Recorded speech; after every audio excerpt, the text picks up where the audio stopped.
Hello everyone and welcome to the latest Tempo Storm Wild Meta Snapshot breakdown. Between the new cards from Descent of Dragons and its frequent balance changes, the Wild Meta has changed significantly since the reign of Snip Snap Warlock in the Saviors of Uldum meta. As the dust is settling, we're seeing four classes fighting for dominance as the pillars of the format: Mage, Warlock, Paladin, and Warrior. While Mage currently rules the roost, a variety of strategies exist at the top tiers, ensuring that the Wild Ladder experience is far from one-dimensional. What are the best decks for ladder and where can we expect the Wild Meta to go from here? Come join our Wild Meta experts as we take a closer look at the format's latest developments. As always, be sure to subscribe to the Tempo Storm Hearthstone YouTube channel to stay up to date with our Hearthstone content.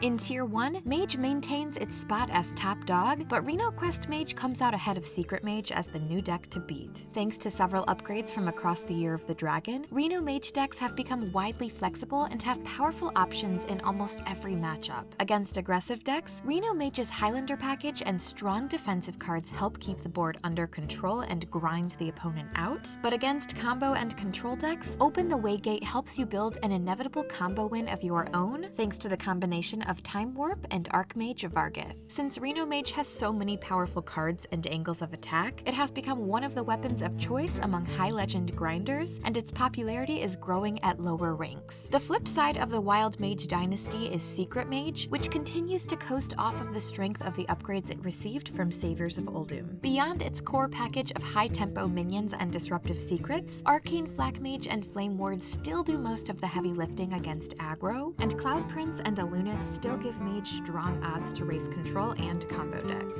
Secret Mage continues to have a strong matchup spread, but after months of meta adjustments against it, Secret Mage is not the unstoppable force it once was. Still, it remains one of the most consistent ways to climb to legend in Wild. Moving on from Mage, Warlock is back in Tier 1 thanks to the power of Cube Warlock. Cube Lock's key combos revolve around using Skull of the Manarai, Void Caller, Carnivorous Cube, and Plague of Flames to cheat out big demons and take over the game. To buy time to pull off its combos, Cube Lock relies on Warlock's powerful suite of removal spells to keep aggression at bay. Thanks to the power of Plague of Flames in particular as a Death Rattle activator and board clear, Cube Warlock has the ability to play aggressively against combo decks and defensively against aggro. With this level of power and flexibility, it's becoming a fast favorite of high-level Warlock players in the wake of the Snip Snap nerf. Though it has a weakness against Reno Quest Mage in particular, Cube Warlock boasts an impressive matchup spread across the board and is on the verge of taking the ladder by storm. Rounding out Tier 1, we have Mech Hand Buff Paladin, which has risen up in the post-Dragons meta to become one of the most popular decks in Wild. Mech Paladin builds dominating threats quickly through a relentless wave of cost reduction and buffs, and it has the tools to rebuild with card draw from Jeeves and Divine Favor if things don't go according to plan. Unlike the other decks we're featuring in Tier 1, Mech Hand Buff Paladin has a relatively polarized matchup spread. While it has a hard time gaining traction against Warlock thanks to Gul'dan's abundance of cheap removal, Mech Paladin has a dominating matchup against mages and has fair matchups against other aggro decks. Thanks to its role in keeping Mage in check, Mech Paladin has a seat at the Tier 1 table, but if Cube Warlock continues its rise in popularity, we may see Paladin fall in rank once again. At Tier 2, we have Pirate Warrior leading the charge. Thanks to the upgrades to the Pirate package from the new set in the form of Sky Raider, Parachute Brigand, and Ankar, Pirate Warrior has become a defining force in the meta in the past few weeks. Unfortunately for Warrior players, the recent nerf to Ankar alongside the rise of Warlocks and Reno Mage are making times a little tougher for Garish. As is usually the case when a deck sees a nerf like this, Pirate Warrior is becoming less popular on ladder, but even with the nerf to Ankar's durability, Pirate Warrior still has the tools to upgrade the weapon and turn it into an overwhelming draw engine. Pirate Warrior's main weakness remains its lack of flexibility if the face plan doesn't work out, but with so much speed and power, Pirate Warrior remains a fine option for players that are looking for fast games and straightforward gameplay. Joining Pirate Warrior in Tier 2, we have Odd Paladin. Thanks to the additions of Righteous Cause and Faceless Corruptor from Descent of Dragons, Odd Paladin has regained some ground it lost thanks to Arcane Flak Mage and Flame Ward. Mech Paladin may have larger threats, but Odd Paladin has steady consistency, and thanks to Baku's upgraded hero power, alongside waves of token generators and buffs, Odd Paladin can build relentless waves of threats over and over again. And Odd Paladin isn't the only deck in Tier 2 featuring Baku the Moon Eater. Odd Rogue is holding strong thanks to the reliability capability of its upgraded hero power to manage the board and provide constant pressure. While Odd Rogue doesn't feature massive minions or flashy combos, it does feature one of the most consistent curves of any aggro deck in Wild. Descent of Dragons has been kind to Odd Rogue as well, with Bad Luck Albatross becoming more and more popular as a sizable threat on curve that can deactivate Highlander cards when it dies, and Faceless Corruptor joining the fray to control the board against other aggro decks. Altogether, both Odd Paladin and Odd Rogue are holding their own and adjusting well to the reign of Mage in the post-Dragons meta, though that could change if they don't adjust to the rise of Warlock as well. Speaking of Warlock, Cube Warlock is not the only Warlock deck in town. Mecha'thun Warlock rounds out our Tier 2 spotlight and features one of the most powerful late-game combos that the game has ever seen.